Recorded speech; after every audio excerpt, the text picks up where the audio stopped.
আমি ওয়াজ করতে যখন গেলাম 1993 সালে যখন ওয়াজ করি, 1993 সালে যখন ওয়াজ করতে যাই, আমার মা বাধা দিচ্ছে, আফসার ওয়াজ করিস না বাবা, তুই ভ্যাংসার স্কুল খাটিস দেখে ওয়াজ করিস, বাবা তোর গালা নষ্ট হয়ে যাবে।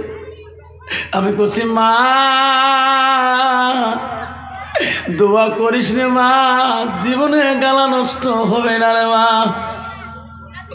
মাওলানা মানওয়ার হোসেন সিদ্দিকী মা আমার মুখের মধ্যে ফুঁক দিয়েছে। মা টাকা গাছে হুজুর আজিজুল হুজুর পিস্তা ফল দিয়ে বাড়ি, মা আমার বুকের মধ্যে ফুঁক দিয়েছে। মা বড় বড় অলির আমার ফুঁক দিয়েছে মা বিপন্ন সময়। মার জীবনে আমার গলা বসে নাই মা, তুমি দোয়া করলে মা আমার কিছুই হবে না। সেই জন্য বাপ ওয়াজ করতে গেলে মা আগে বলছিল খবরদার জোরে গাড়ি চালাস না। মান্নান মাওলানা সুবেন্টান মারা গেল সোনাহাটে, ইদ্রিস মাওলানা মারা গেল, বাবারে খবরদার জোরে গাড়ি চালাস না। আমি বাড়ি থেকে বেরোইলে মা বারবার মাথা সত্যাইতো, মাথায় টুপি বোলাইতো। আমি বলছি মা যেদিন তুই কবরে চলে যাবি মা, সেদিন আমার মাথার টুপি কে বোলাইবে, আমাকে গো আশীর্বাদ দিয়ে যাবে। আজকে মা মারা যাওয়ার 12 বছর হয়ে যায়, কত ওয়াজ করি, কত রাইতে বাড়ি আসি গো। এই যে বাড়ির সামনে গাড়ি থুয়ে দাঁড়ায় ডাকাই বাড়িতে 10 মিনিট 15 মিনিট যায়, তারপরে গেঠি দরজা খুলি দেয়। আমি মা থাকতে ওয়াজ করছিলাম 12 বছর পর্যন্ত, আসি ডাকছিলাম মা করি, আল্লাহ কোনোদিন দেখি দরজাকে আপনি খুলে যায়, দেখি মা দাঁড়িয়ে আছে। মা তোমরা ডাকি নাই, তুই কেমন করি দরজার কাছে আসো। মানে তুমি বেল করি মহিষে গিয়েছো সভা করতে, আমি জানি তুমি থাকবা না। আমি বহুখান পর্যন্ত আগুন জ্বলে, আগুন তো পাইলাম বাবা, থাকার জন্য ঘরের দরজা গেলাম, তাতে দেখি বাড়ির ভিতরে গাড়ির লাইট এসলো। আমি জানি রে এই কাটা তারে বকলে মোর আব্বা ছাড়া কেউ গাড়ি তুলতে পারবি না। বিয়েছি তোর ছেলে রে শোনা, আমি যখন তোর গাড়ির লাইট দেখলাম আমার ঘরের দরজায় পড়লো, আমি আস্তে করি গেছির দরজায় চলে গেল।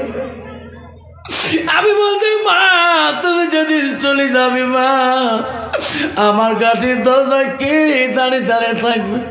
ওয়াজ করি বাড়ি গেলে মনটা বড় মলিন হয়ে যায়। আমি চোখের পানি মুছি দাদি ওই মার ঘরে যাই, এটা বলে ওটা বলে, মাঝে মাঝে আমার বড় বেটি বলে আব্বা তো আমার দাদির ঘরে তুই কেন মারা যায়, দাদির ঘরে যে ফিরে এসে আব্বার চোখের পানি কেন মুছিস, আব্বা তো দাদির ঘরে কি হয় তোর জেলে। আমি কই বেটি রে ব্যাংচার স্কুল খাটি জীবন নষ্ট করলাম ভাত খায়া, মার ঘরে যা গুয়ে খাইতাম, মার হাতের গুয়ে খেয়ে স্কুল খেতাম রে বেটি। মার ওই চোখে এখানে গেলে মনে করা যায় মাটা ঘরে বসে আছে নাকি, সেই মাটা নাই, ও শোনা কবরে পড়ে আছে গো। আজকে সেই মাটার জন্য কি আছেন গো আমার মা বলে না, এই মাটাকে কবরে শান্তি রাখার জন্য আমি একটা বাবার কাছে গোনা 10টা বাবার কাছে 10 জন সাহাবীকে আল্লাহ রাসূল বলছে দুনিয়াতে আল্লাহ জান্নাতে সার্টিফিকেট দিয়েছে। আমি 10টা বাবার কাছে সর্বপ্রথম কোন বাপটা আছে গো, সে হতভাগা মাটার জন্য, বাবাটার জন্য গো 1000 কোটি টাকা এই সুবেগী মুক্ত মণ্ডল পড়ার জন্য 1 নম্বর নামটা যারা লিখে দিয়ে যাবে, আমি আফসার আলী দোয়া করে যাব, বন্ধু আল্লাহ তোমার কোনোদিন করি ফেলে রাখবে না। আসলে কোনো বাবা 1000 টাকা এই সুবেগী মুক্ত জানায়, একজন বাবা যদি হাতটা দেখাইতে পারেন আমি দোয়া করে যাব, হুজুর আজকে পারি না হুজুর, আমি কালকে দেবো হুজুর, কমিটির হাতে দিয়ে যাব। সর্বপ্রথম নামটাকে গো আসেন গো 1000 টাকা করে 30 জন বাবা দিলে 30,000 টাকা হয়ে যাবে। মা বোনেরা, হযরত আলী বাড়িতে আসলেন। আসিয়া দেখে ফাতেমা ঘরের ভিতরে। ফাতেমাকে দেখি বলল, আলী, ফাতেমা রে, তোর মুখ কেন শুকনা, ওঠ কেন শুকনা? তুমি 2 দিন থেকে কিছু খাও না। ফাতেমা বলছে, স্বামী গো, আমিও দেখছি আপনার উঠ মুখ কেন শুকনা, আপনি বুঝে 2 দিন থেকে খান না। আলী বলছে, ফাতেমা, যখন তোর বিয়ে হয় নাই, আমি আলী বিবাহ করে নাই। ফাতেমারে নিজে কানে শুনছিলাম কত জমিদারের ছেলে, কত বাদশার রাজকুমার তো বিয়ে করতে চাচ্ছি। ফাতেমা, তুমি নিজে রাজি হও নাই। কত মালদারের ছেলে তো বিয়ে করতে চাচ্ছিল, তুমি রাজি হও নাই, তোমার আব্বাও রাজি হও নাই। হায় ফাতেমা, আমি আলী এত গরিব, আমার সাথে তুমি রাজি হয়েছো। ফাতেমা রে, আমি আলী তোর জীবনে কোনোদিনও শান্তি মতন খুয়াইতে পারে নাই, শান্তি মতন তোর পরনের কাপড় জোগাড় করিতে পারে নাই। ফাতেমা, তুমি নবী নন্দিনী, আমি আলী তোমার স্বামী। আজকের জন্য ফাতেমা, কি নাম বাবা? মনে না, মা বাবা আছে? আমার মা বলে না, ও মা বলে না, তোমাদের প্যান্ডেলে গামছা নিয়ে গেছে মা, খুশি করি মা গো, 500, 1000, 2000, মা 200, 100 করে টাকা যদি দেন, মা তোর মাস কবরে শান্তি থাকবে। ও মা, তোর স্বামী কবরে শান্তি থাকবে, তোর বাবা কবরে শান্তিতে থাকবে। মা বোনেরা, ও মা, হযরতে ফাতেমাকে কি বলল আলী? ফাতেমা রে, আজকে আমার আলীর মনটা চাই, তোমাকে কিছু খুয়াইতে চাই। এরকম সুবহানাল্লাহ। ফাতেমা রে, জীবনে কোনোদিন খোয়াইতে পারি নাই, আজকে যদি কিছু আমার কাছে চাও আমি খোয়াবো, আমি আলী শান্তি পাবো। আলী কথা শুনি ফাতেমা বলছে, আল্লাহ, আমার সাবা, আমার আব্বা রাসূল বলে গেছে মা, আমার আলী গরিব, এমন কোনো বস্তু চাইও না মা, আমার আলী দোয়া বড় অক্ষম হয়ে যাবে। হযরত আলী বলে, ফাতেমা, আমি কিছু খোয়াইতেছি। ফাতেমা আলীর মনে ভাব বুঝি বলেন, আজকে যদি আমি না কথা বলি, কিছুই নেব না, খাবো না, আমার স্বামী মনে মনে দুঃখ পাবে। হাদিসটা শুনি না মা বোনেরা, আলীর ভালোবাসায় ফাতেমা বলেন, স্বামী গো, আমাকে যদি কোনো খোয়াইতে চান, একটা আমার ডালিম ফল আনি খোয়ান। এরকম সুবহানাল্লাহ। আলী দরবার, আল্লাহ, আমার বিবি ফাতেমা কোনোদিন কোনো বস্তু চায় নাই, মাবুদ রে, আমার অনুরোধে ফাতেমা একটা ডালিম খাইতে চায় না। কি নাম বাবা? জলিল। মা বাবা আছে? কেউ কাল দিদি প্রসবে কালে কেঁদেছিল শুধু তোমার মা, মায়ের দিলে কেহ ব্যথা দিও না। হযরত আলী বাজারে চলে গেলেন, একটা ফল ফাতেমা খাচ্ছে, ডালিম ফল। কি ফল গো বাবা? ডালিম। আলী বাজারে যায়, পকেটে পয়সা নাই।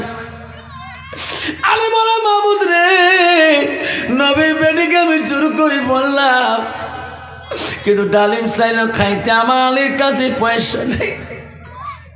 মাবুদ রে, আমাকে এমন গরিব বানাইছো, আমি পালি একটা ডালিম কিনতে পারি না।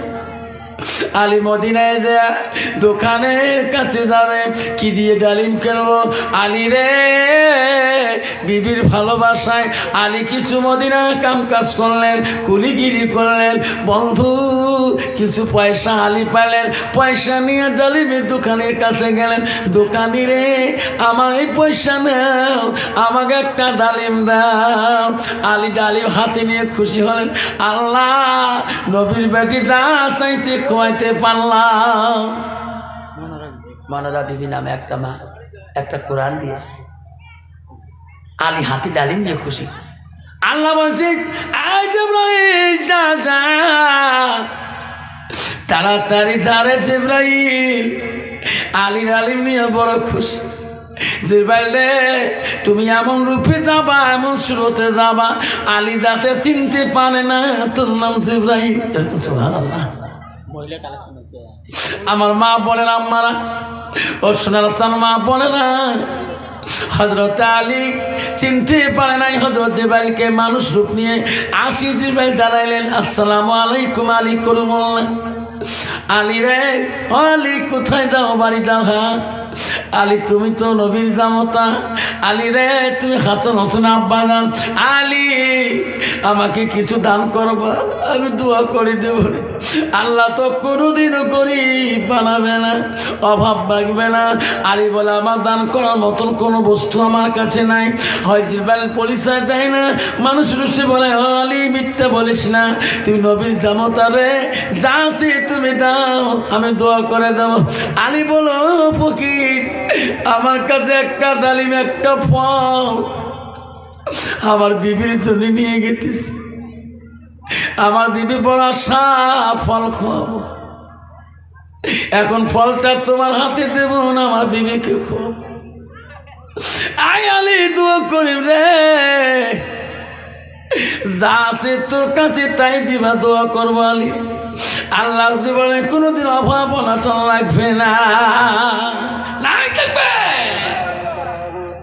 আলী আস্তে করি ওই ফলটা বাড়ি করি ফকিরের হাতে দিলেন আল্লাহ আলী বাড়ি দিতে লজ্জে পায় আল্লাহ বাড়ি দেওয়ার সাথে ফাতেমা বলবে স্বামী ফল কোথায় মহাব্বতের ফল কই আমার মহাব্বতের ডালিম কই আমি ফাতেমাকে কি দেখাবো মুখ আমি বড় লজ্জিত হয়ে যাব আলী বাড়িতে যাই না লজ্জা পায় মা বলে না শোনো মা আলী বাড়ির দিকে যেতে হবে আর আলী কল্পনা আল্লাহ আজকে নবীর বেটির কাছে বিদ্যুৎ হয়ে যাবে আল্লাহ আমার নবীর বেটি কোনোদিন আমাকে অন্যায় কথা বলে নাই যে ফাতেমা ডালিম খাই কিছু খাইতে চাই নাই আমি জোর করে বলছি কি খাবা একটা ডালিম খাইতে চাইল সেই ডালিম আজকে যদি নিয়ে যেতে না পারি আমি আলী যদি খালি হাতে যাই ফাতেমা আমাকে লজ্জা দিবে আলী বাড়ির দিকে গেলেন মা বোনেরা শুনুন ফাতেমা লজ্জা দিল না ফাতেমা মুসকে হাঁটি দিয়ে আলীকে ঘরের ভিতরে ঢুকেলেন যদি কোন সুবহানাল্লাহ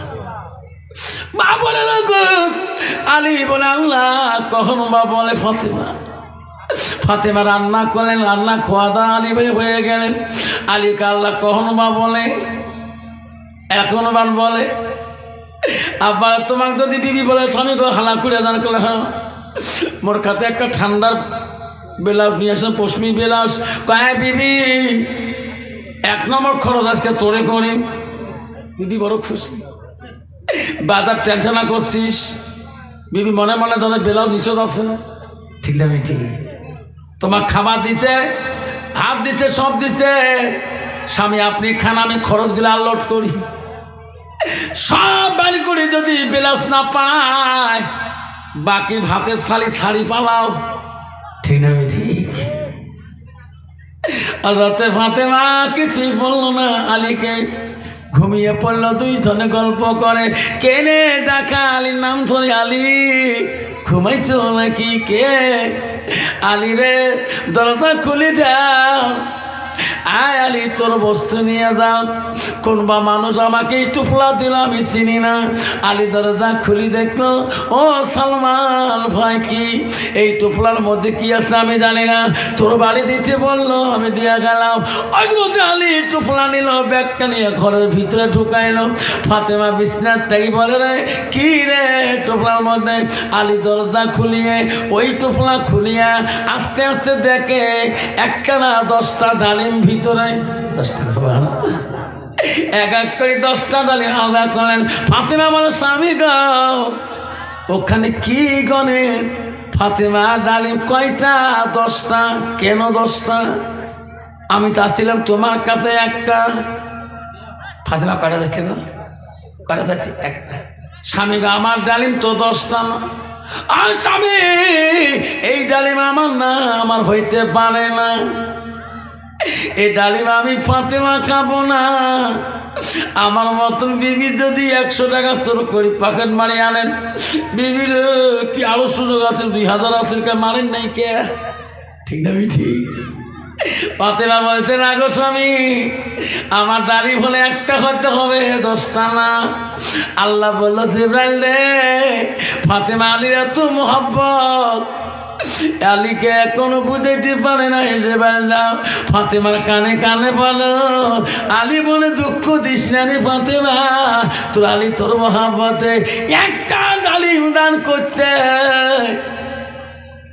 আল্লাহ তোর স্বামী দান ছিল করি আল্লাহ 10টা ডালিম ওই জান্নাত থেকে পাঠিয়ে দিয়েছে নাই থাকবে বাবারা আসুন একটা বাবা আসুন একটা ডালিম দান করে 10টা ডালিম পাওয়া যায় জান্নাতি আজকে একটা সিমেন্টের বস্তা যে বন্ধু দিয়ে যাবেন গাড়ি সেবা এসে আগে আগে আমি দোয়া করি যাবো গাড়ি সেবা এক্ষুনি এসে যাবে ইনশাল্লাহ একটা ডালিমে 10টা ডালিম পাওয়া যাবে আল্লাহ জান্নাতি ডালিম খাওয়াবে 1 টাকার বিনিময় 10,000 টাকা 1 টাকার পরিচয় 10টা নাকি আল্লাহ আমার নামে লিখে দিবে আসুন 100টা টাকা কারো পকেটে আছে